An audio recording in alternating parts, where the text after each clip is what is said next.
great treat to eat during this church season of Lent, because pretzels originally came from a monk, a religious person who put together some flour and some water and some salt and formed them into what looked like praying arms. Everybody go like this. You've now made a pretzel. You're praying little arms during Lent. So the next time you eat a pretzel, you might stop and say a prayer and ask God to be with you through the day. Okay? So that's where pretzels come from.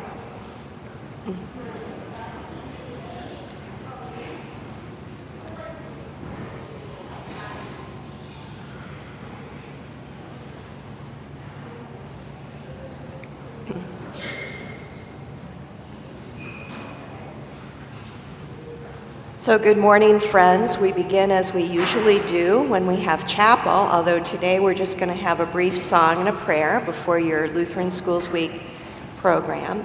But we still begin as we do every morning, knowing that we gather in the name of the Father and of the Son and of the Holy Spirit.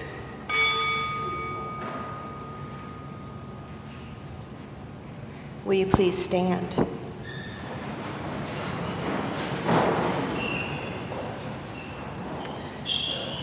And repeat after me. Spirit of the living God, fall afresh on me. Spirit of the living God, fall afresh on me. Melt me. Mold me, fill me, use me. Spirit of the living God, fall afresh on me. That's our opening prayer for today. Please be seated, and would students, if you have your mission offering, would you please come and bring your mission offering down to the front? I thought I saw some baskets.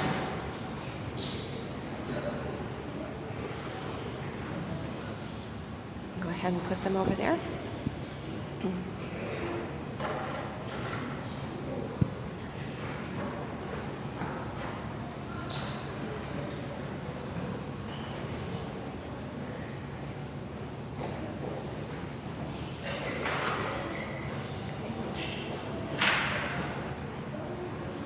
So friends, I have really enjoyed being with you for the past 5 months.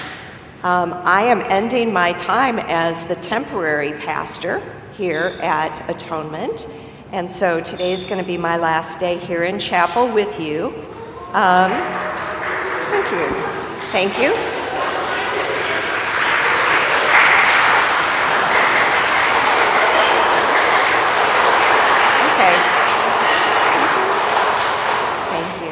So I'll look forward to passing you perhaps in the hallways today and tomorrow and kind of waving a peace sign and wishing you well.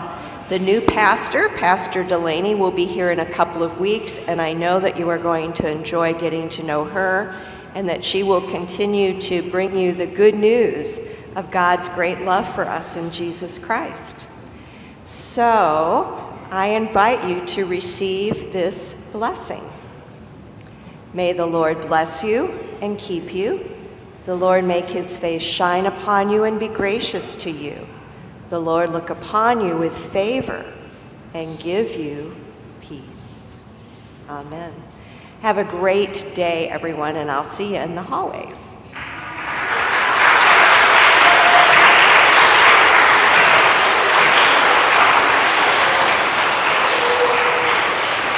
Good morning. Good morning. Morning. How's everyone this morning? I didn't hear everybody. Y'all sound tired. How's everybody? Okay, I'll take it for today because some of you didn't even talk. Okay. So we're going to continue with Lutheran Schools Week this week. Okay. Yesterday we learned about some different abilities in different communities.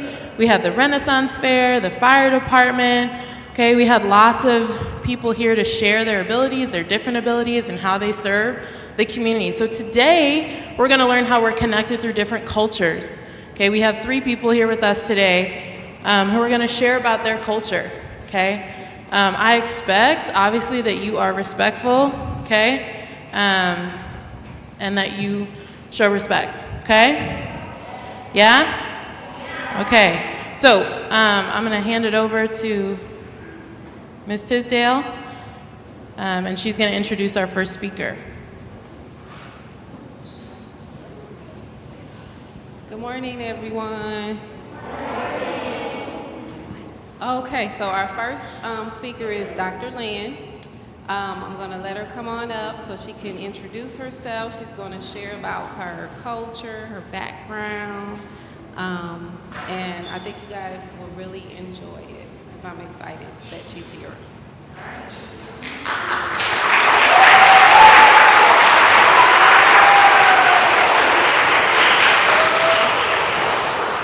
Good morning, friends. How are you today? Can you guess what country, where I'm from? How can you tell? My accent. I forgot about my accent. Who can tell another way? What I'm wearing. Good. Thank you. So yes, I'm from Africa. And is Africa a country or continent? Good answer. So I'm from Nigeria. Nigeria is a country in Africa. And today I'm going to give you guys a few cultural differences about Africa and what makes us different and unique. About myself, I was actually born here in Missouri, but I grew up in Nigeria. And I moved here when I was 16, and I've been here ever since.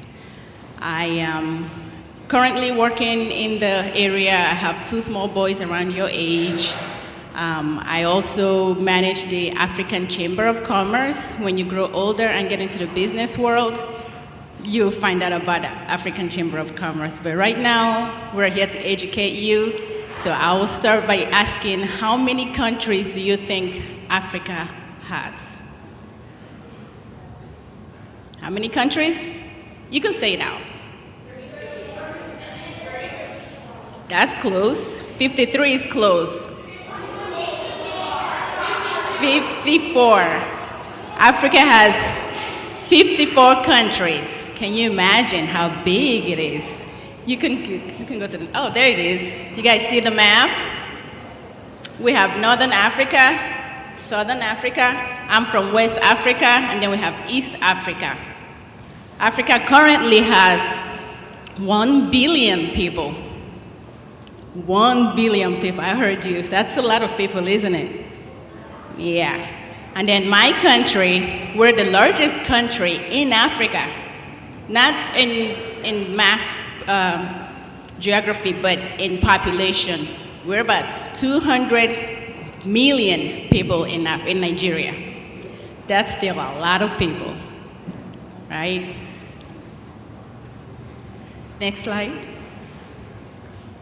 So in our cultural differences, the first thing I want to talk about is music. We love to dance in Africa. Do you guys know that? Yes. I brought one of our tiny little drums. I use this one as just decoration in my house, but we have bigger ones that once the music starts going, everybody gets to dancing. Even if you don't know cultural dances, as long as you move your hips, move your hands, you're making music. Who likes to dance? Yeah? Who knows how to play my drums? You wanna try? Hit it harder. There you go. You wanna try? No? How about you? It's okay. You hear that? So we have different types of dance cultures. The Ghana, theirs is called Adowa dance. It's just, bending down. I don't know if I can.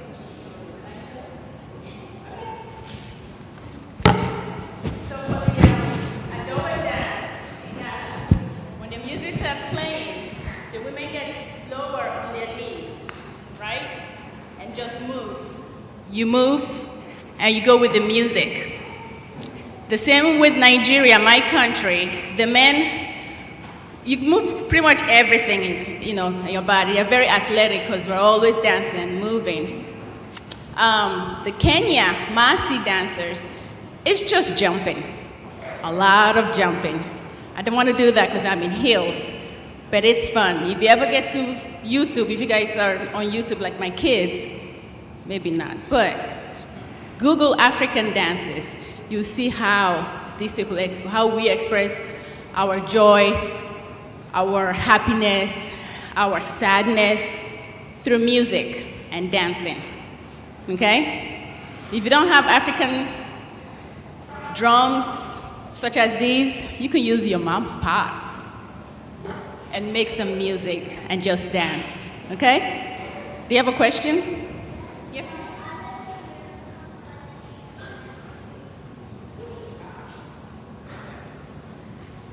Next. So Nigeria, in my country, we have 3 main languages, Yoruba, Hausa, and Igbo.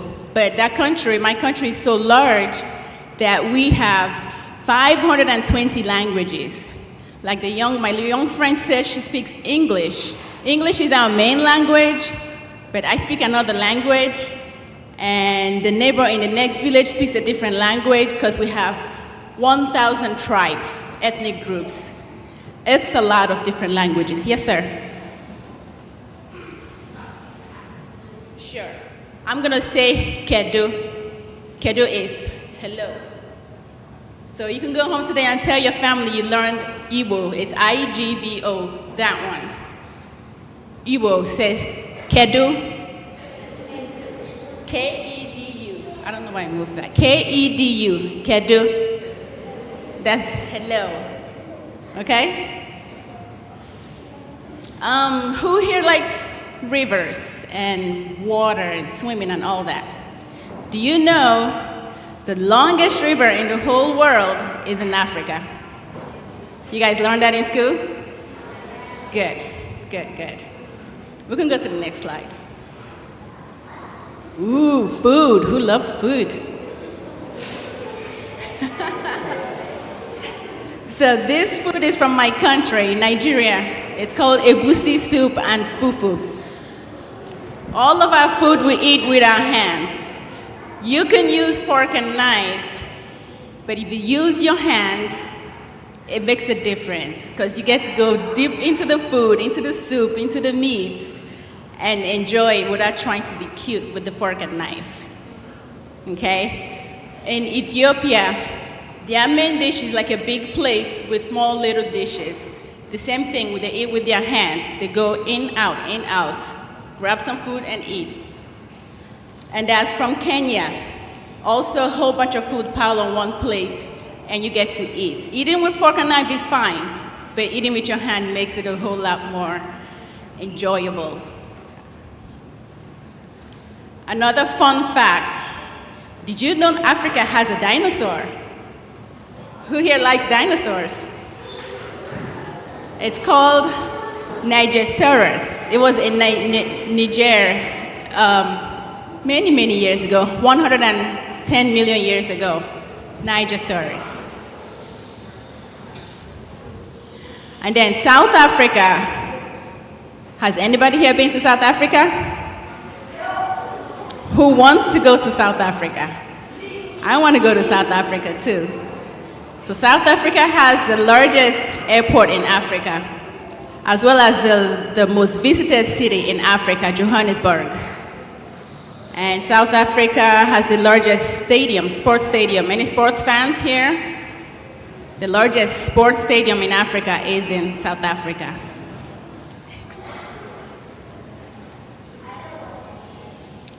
Who here likes to do chores? You like chores? Oh, great. So when I was growing up, we don't have tap water and the big water tanks in our city. You have to go to the river to fetch water. And growing up, I still remember going with the women in the village. and we go all the way down to the river, scoop the water into the pan, and we all carry it on our heads like that and trek back to the village. Can you imagine carrying a load of water on your head while you're walking? It's hard. You're gonna try not to move your head so the water doesn't spill, because if you spill all your water before you get back to the village, guess what? You gotta go back. So these are some of the chores we did. Moms carried their babies on the back while still doing chores, because this is a mom going to the market to go buy food or to sell the food that she's already worked hard on. And the men, not just the men, because I still remember going to the farmyard with my uncles and my aunties, and we just dig the ground in the little piles that way, put the seeds in it, water it, and it grows. So you have to do chores in order to get the free time to relax and watch TV or read a book or things like that. So Lake Malawi. Lake Malawi is the largest and deepest lake in the world, not just in Africa, in the world. And Egypt, who here knows about pyramids? Of course, we know Egypt has lots of pyramids, but the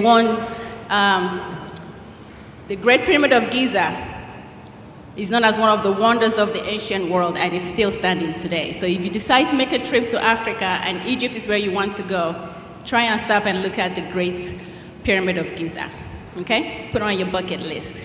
It's on mine. Ooh, Sahara Desert. Who likes the dry desert? The largest desert also is in Africa. That's a lot of kilometers and square miles, but it's the largest in the world, not the largest, the third largest in the world, apart from the desert in Antarctica and the Arctic, Northern Arctic. We talked about sports earlier. You guys have heard about marathon runners from Ethiopia? Do we have runners in the room? I'm a runner. I only do half a marathon. I haven't graduated to marathons. Because in Nigeria, we don't do a lot of running. In Ethiopia, like these athletes, it's their way of life, lots of running. So it's in their gene. And sports, soccer is another big sport in my country, in my culture. I picked this picture because the kids are playing with no shoes on. Who wants to play sports without shoes on?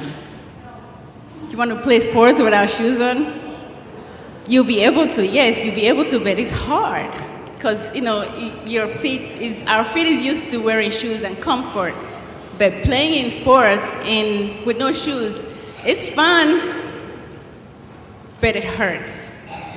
But we're used to it because most of us grew up without shoes or comfortable tennis shoes to play sports in. And then wrestling. Any wrestlers in the room? Can you imagine wrestling in the sand? Yeah, it's a lot of fun actually. Good tradition. Yes. Nowadays we wrestle on mats, soft cushion. But wrestling on sand, just like playing soccer with no shoes on sand, it's a different kind of feeling. But these are things that we do right now in Africa. If you go to Africa right now, people are still doing these things. Right? There are still areas where everything is all cushy and, nice shoes, nice cushion for the wrestling, but there are still some areas where things are still very old and traditional. And then my last presentation is royalty. Do you guys see the pictures? So that's the Zulu king from South Africa. They are always decked out in their warrior clothing. And the middle picture is my culture, my village. The king or the chief and the chief's wife, they're called Eze and Munyeze. They usually wear lots of beads. That's what signifies that they are royalty in the community. And then Ghana, the Ashanti king Ghana, that's all real gold that he's wearing. They are very respected. The chiefs, the kings, they're always respected in Africa.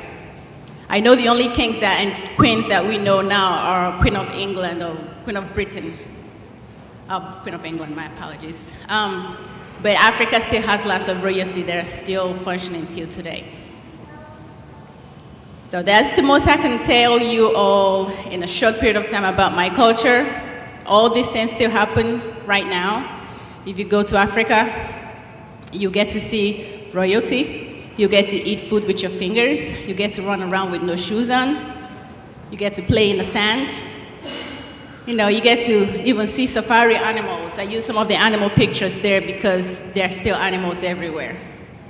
Not dangerous ones. You don't want to go in those parts, but it's animals that you can still interact with. Do you guys have any questions for me? Yes, ma'am.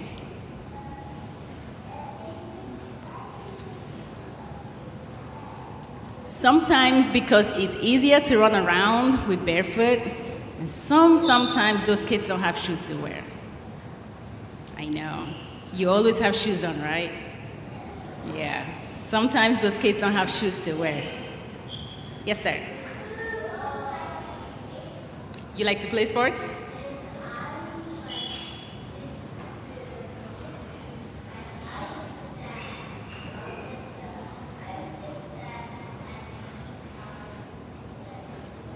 Oh, cool. And that's all I have for you guys. Thank you.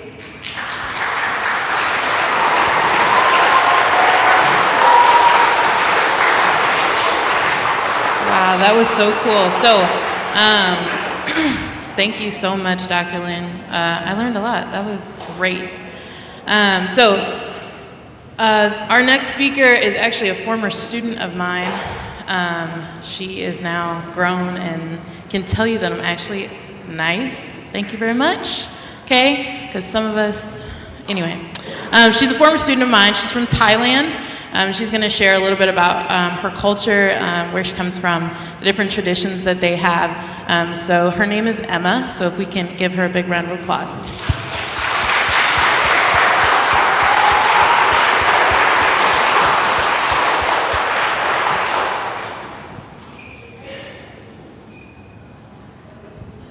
So my name is Emma, and I am originally from Thailand. I lived there since I was 5 years old.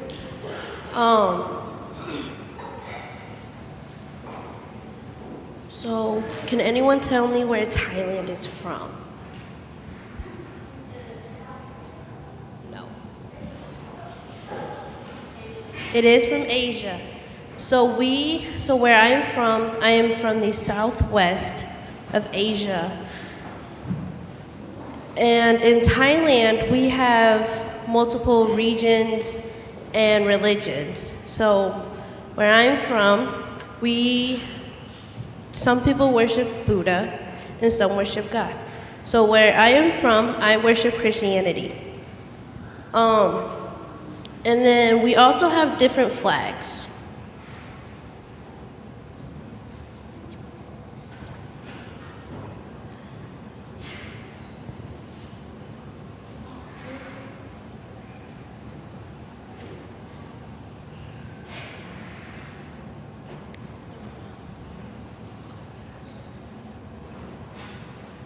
So there are 9 rays that are in red. Those represent the 9 regions from where Thailand is from. And then in the middle of it is called a traditional frog drum. I have one at home. I forgot to bring one. But it symbolizes unity and traditions in our culture.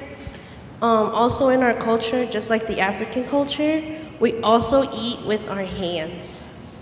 So that's kind of something different from here. The red symbolizes bravery because we were in a war from 1949 until now. So we are still in a war fighting for our lives from the Burmese army. Burmese army has been killing my people for over a decade now.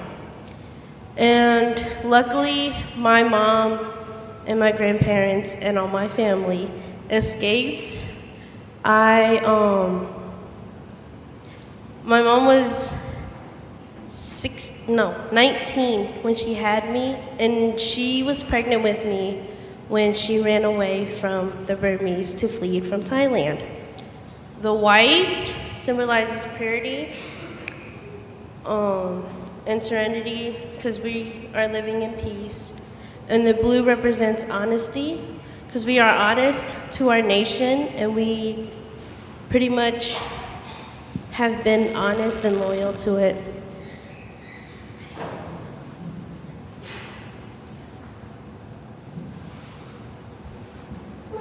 I also brought a traditional dress.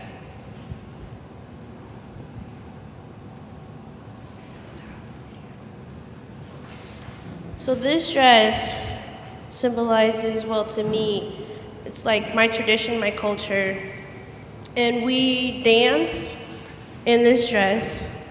I don't have any dances right now because I am still learning.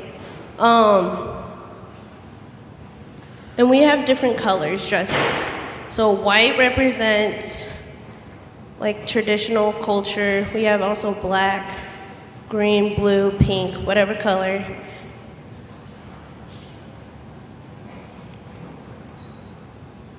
Now, who here likes volleyball?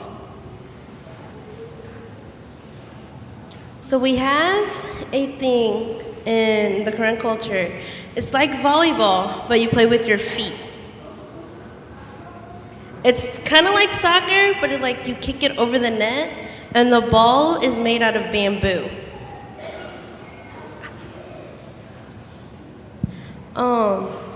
And I actually know someone in my family that actually plays it and has won multiple national titles for it.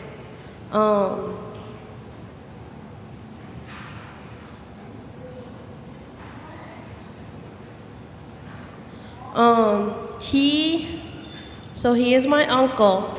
He lives in New Zealand, and he is actually coming to the United States to play a bigger national title here in April, I believe.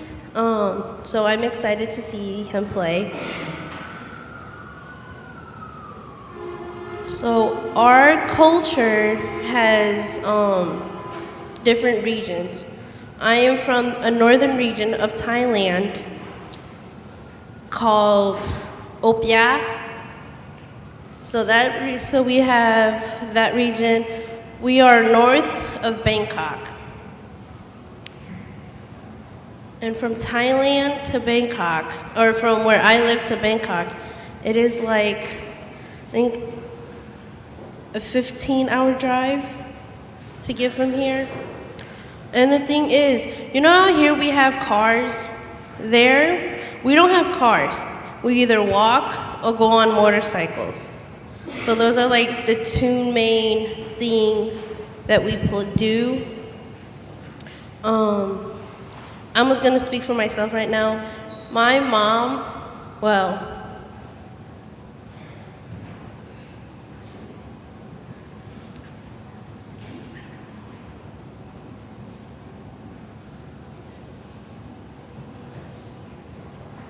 that's all I have for today.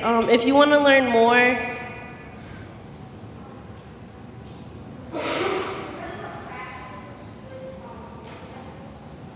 no, because everyone is careful on how they drive and everyone knows everyone. There was a major crash of a famous YouTuber. He's from Thailand and he died from a motorcycle accident because he was riding too fast.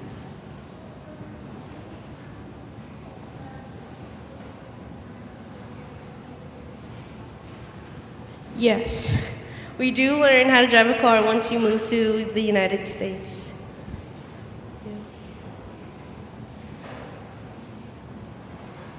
No, we actually don't have streets. So our houses are actually made out of bamboo from the forest. So my grandfather, his house is still standing from today. He made his house from scratch, from the bamboos in the forest.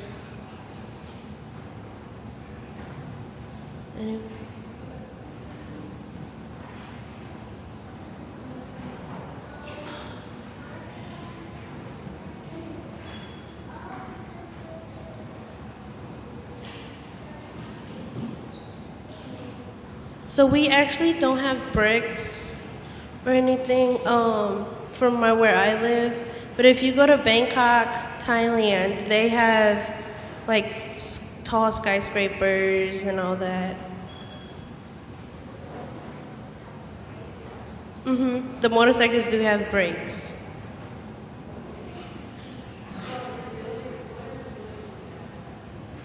Which one? Which building?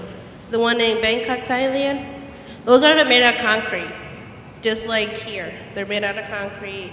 But the one, if you go further north, since we don't have any concrete or any of that, we make it out of bamboo and like banana leaves.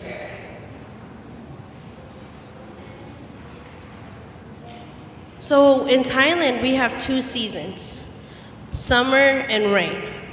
We don't have snow, we don't have any of like that, but we do have tsunamis and rainstorms and hail.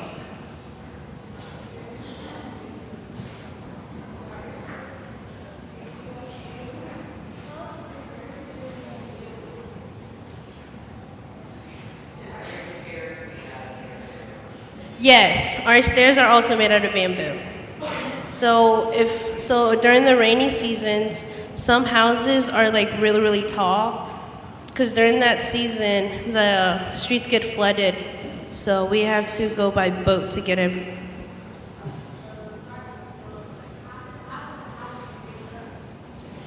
So it's made out of bamboo, and the bamboo kind of holds the house together.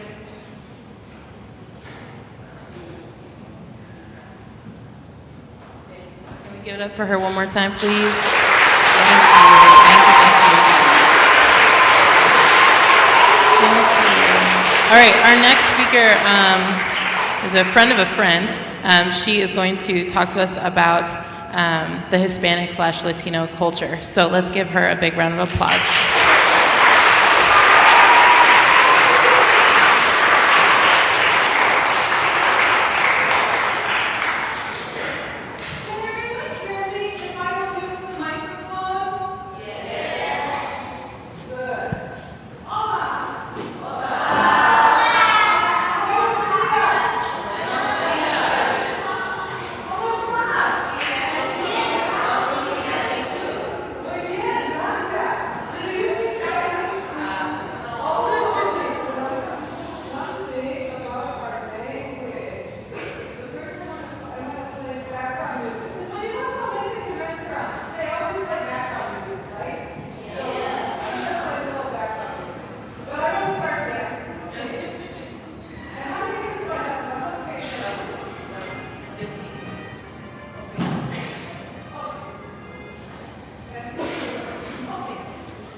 What was that?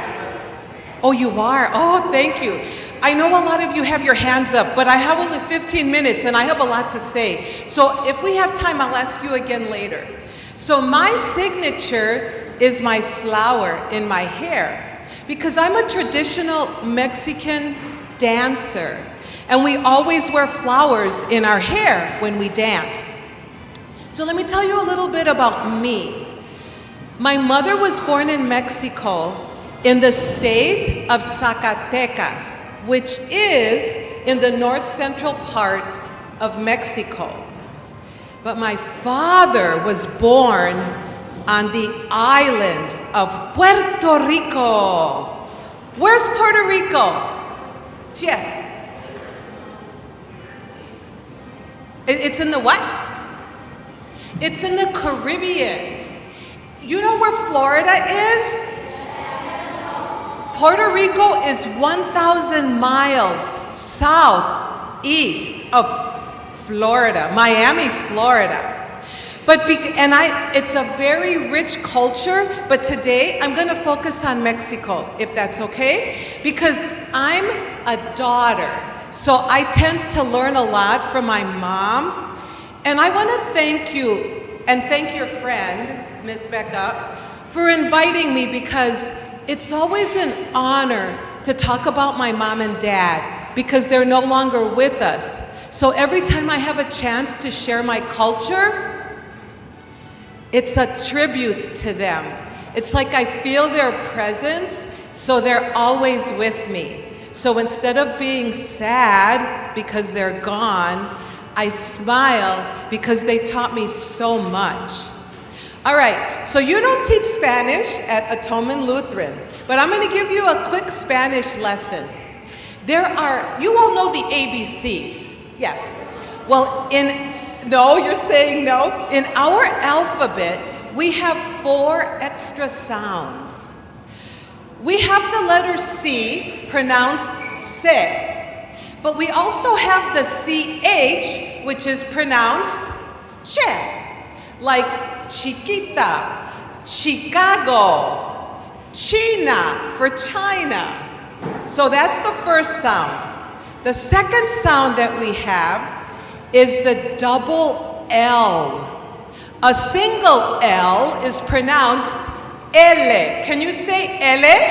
L. But we have the double L, and we pronounce that ella. Can you say ella? Ella. Very good. We have another, oh, by the way, there is a city in Texas, maybe you heard of it. It's called Amarillo. You heard of the word Amarillo? Well, today is a new word for you. The city of Amarillo was named after these beautiful yellow flowers that you see everywhere. The word yellow in Spanish is amarillo. Can you say that? Amarillo. It has a double L, and so that's why you say Amarillo, I say amarillo. The third sound or letter is the letter N.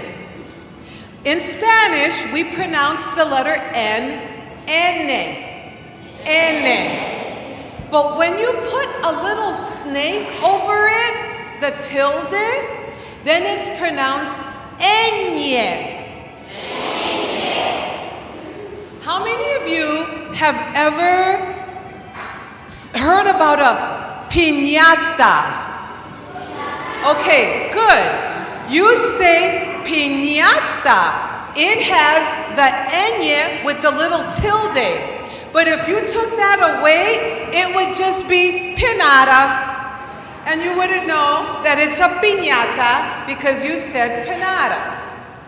The fourth sound is the double R. In Spanish, the letter R is pronounced ere. But the double R is pronounced erre. Very good. That one's a little more difficult because you have to roll your R's. Can you go rrrr? I have some friends who go and so the word for car in Spanish is carro.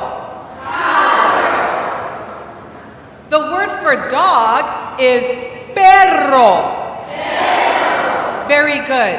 So today you learned 4 new sounds that we use in the Spanish language. Okay? Now, how many of you like Mexican food? All right. You can put your hands down. I am so happy that so many of you raised your hands. I love Mexican food. Well, I love all kinds of food. But I bet you probably already ate a taco, right? And your tacos usually have lettuce, maybe some black olives, maybe some sour cream, shredded cheese. That's not the taco I grew up with. I grew up with a simple corn tortilla. Tortilla has a double L. So I say tortilla, not tortilla.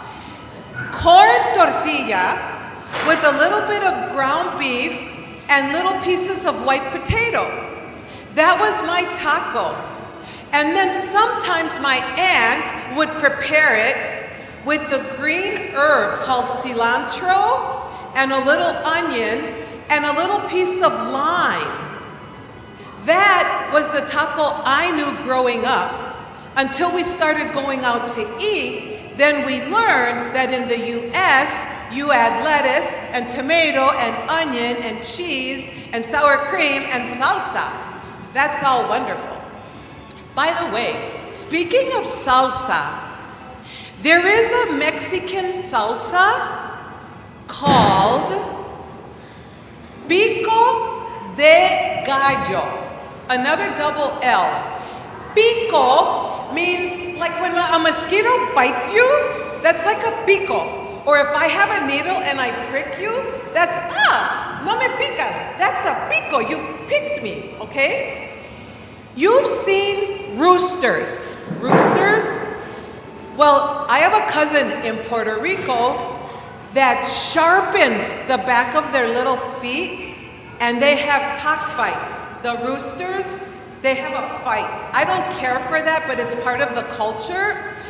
And so when the rooster has that little pointy thing to fight with the other rooster, they call that pico de gallo, prick of the roosters, okay?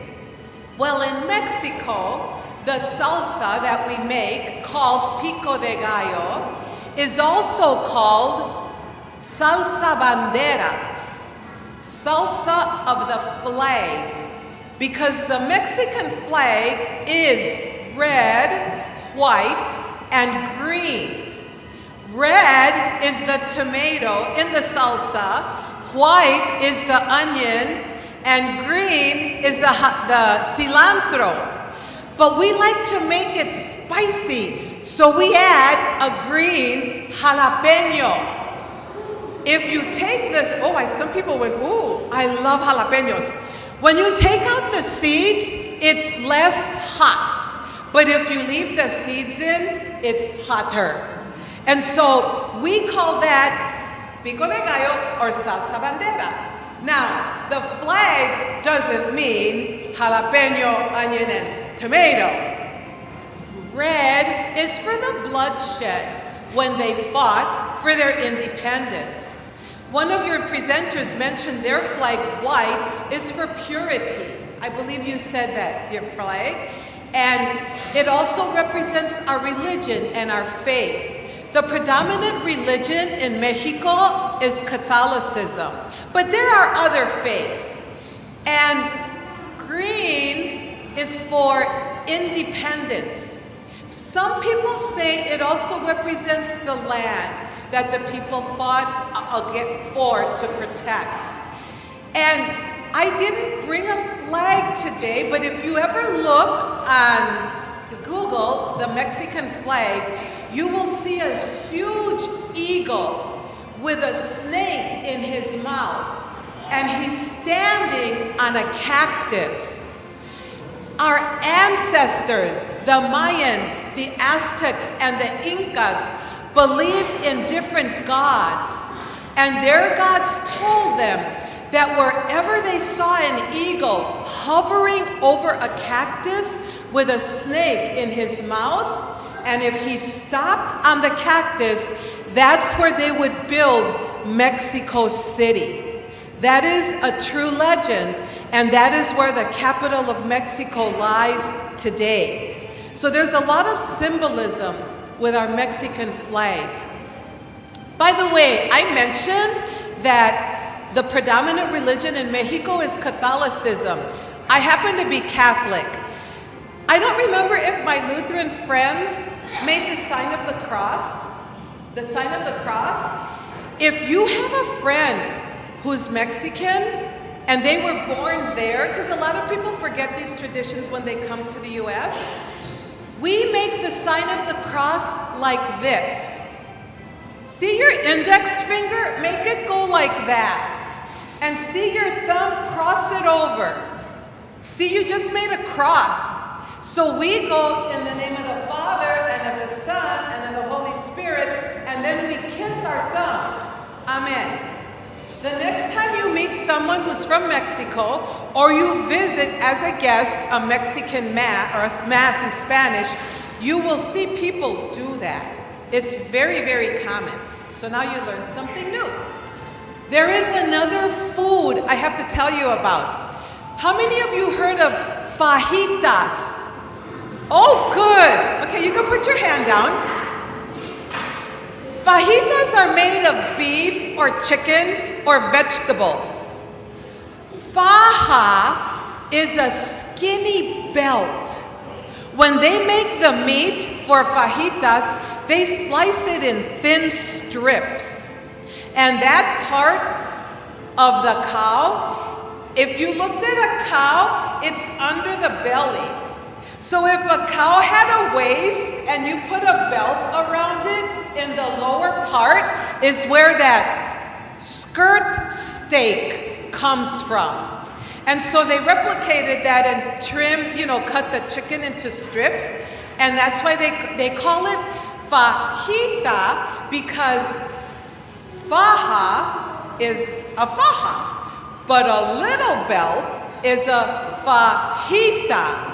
So we add ita, ita, or ito, ito, at the end of some of our words as a term of affection. I see a hand up in the back, and speak loud so I hear you. Did you have a question? Yes. He asked, is carne asada? Carne means meat, asada is broiled. People do that with skirt steak. I'm not a big meat eater anymore, but carne asada is one of the favorite foods that is eaten in Mexico. Yes.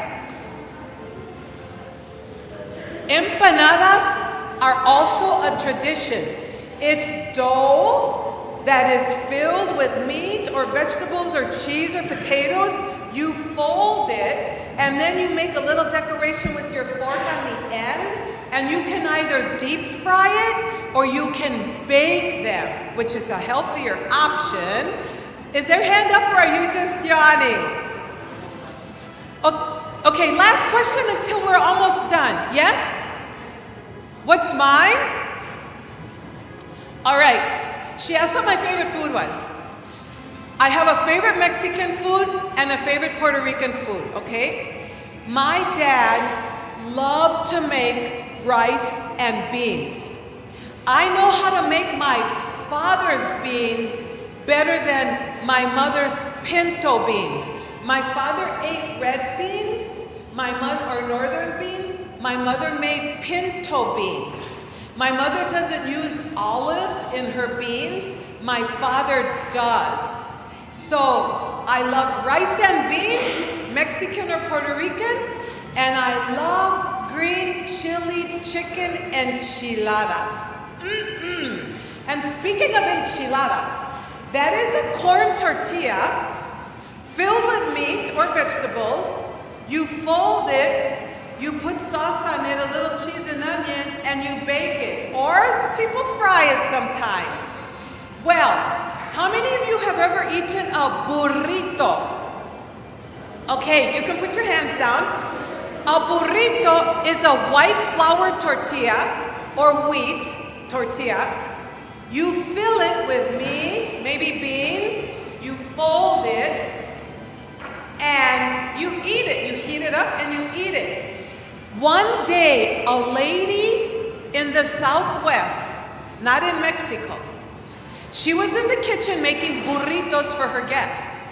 And as she walked through the kitchen, she slipped, dropped the plate and the burritos into the frying oil, and said a naughty word because she fell, got up, took them out of the oil, and looked at them and said, "These look like a golden, crispy brown delicacy." So she tasted them.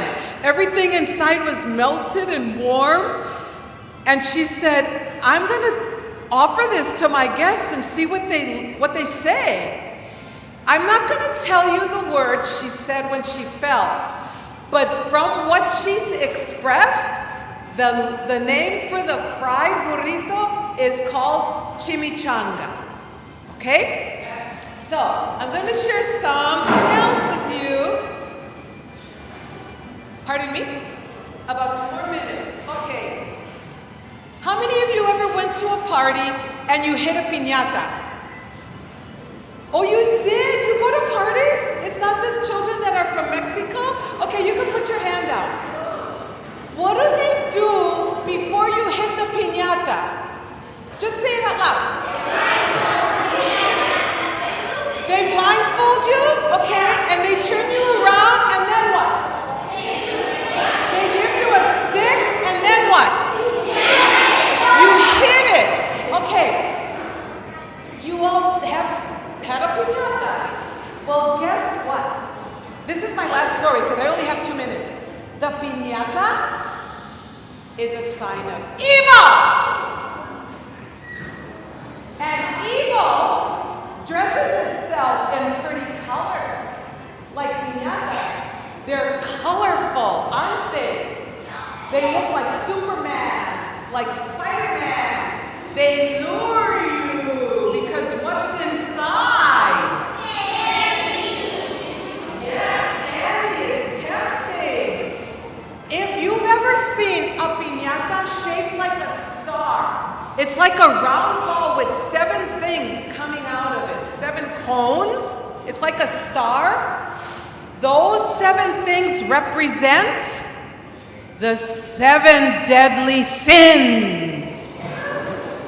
Anger, envy, gluttony, lust, sloth, being lazy, and I forgot the other ones. But anyway, greed and pride. Thank you. Those are not good traits to have. So, the symbolism, piñatas aren't evil because it lost its symbolism. Because people use them for parties and birthdays and Christmas and posadas and Dia de la Independencia. But the symbolism is this. Because you're a Lutheran school, I want you to know this.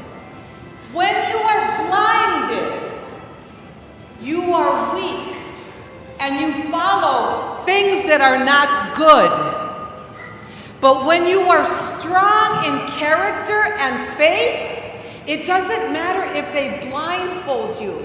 Because of your faith, you can cast away that evil and not be harmed by the bad things in life. So when they give you the stick and blindfold you, you can hit the piñata, which is a sign of success, and you'll be rewarded with life's good things that are available to you when you follow a path of goodness and not of being a naughty person. And when you do that, you're rewarded with life's good things, represented by the candy or the little toys. Sometimes we put little toys in there, and sometimes we put money. So that's the little symbolism of the piñata. I want to say thank you for inviting me to share a little bit of my culture. And so I leave with saying adios. Or hasta la vista, baby. Adios symbolizes the letter A And the second syllable, Dios, D-I-O-S, which means God. When we say adios, we are telling you, go with God. Adios. Thank you.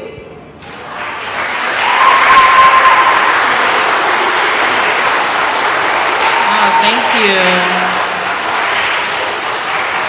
Thank you so much. I would first want to say thank you, students. You guys have been so patient and so patient sitting there and being good, so I appreciate it, okay? I only got 5 more minutes, and then I'm going to let you go to class, okay? All right? I was just for questions. Not everybody's going to get to ask a question, okay? So I'm going to pick a few people to ask a question. If I could invite our presenters back up, they're going to ask a question to any one of you. So if you guys could come on back up, our presenters, so that we can take some questions. I'm just going to pick a few people, so if you have a question, raise your hand. I'm only going to take about 3 or 4, and I'm just going to go boom, boom, boom. Eric.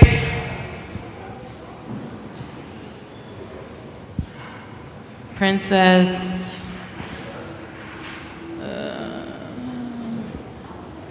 Ryder and Iman. If you guys can come on up. Oh, I unplugged that. Come on up. You're gonna ask your question from up here, from right here. Bless your hearts. Okay, here we go. All right, Eric, Princess, come this way. Go that way. Go that way.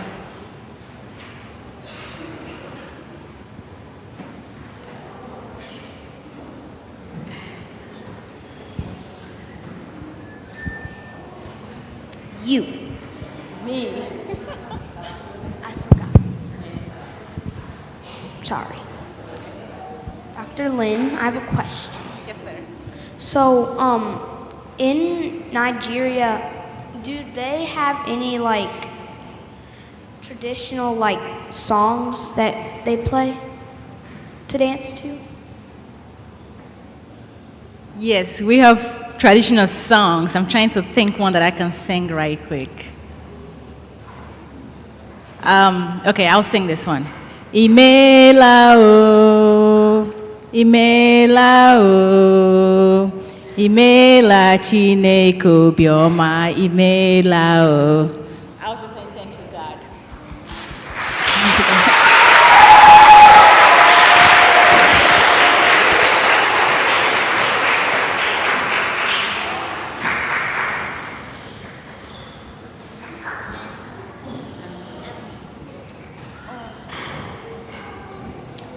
What's the what game called that you So we call it chilo. So it's kind of like bouncing it off with your foot. In Mexico, can you like go to places to buy your own food, or do you have to make it at home? Oh, there are many places where you can buy food. And because the U.S. borders, about 5 of the U.S. states border Mexico, if you go to the border, you'll start to see Pizza Hut and Kentucky Fried Chicken and McDonald's. But there's many, many little markets and street vendors that sell food. But we prefer to cook at home. What kind of motorcycles do you drive? Ooh, any kind of motorcycles. We have motorcycles, mopeds, bicycles, any kind. All right, well, thank you so much. Let's give a round of applause.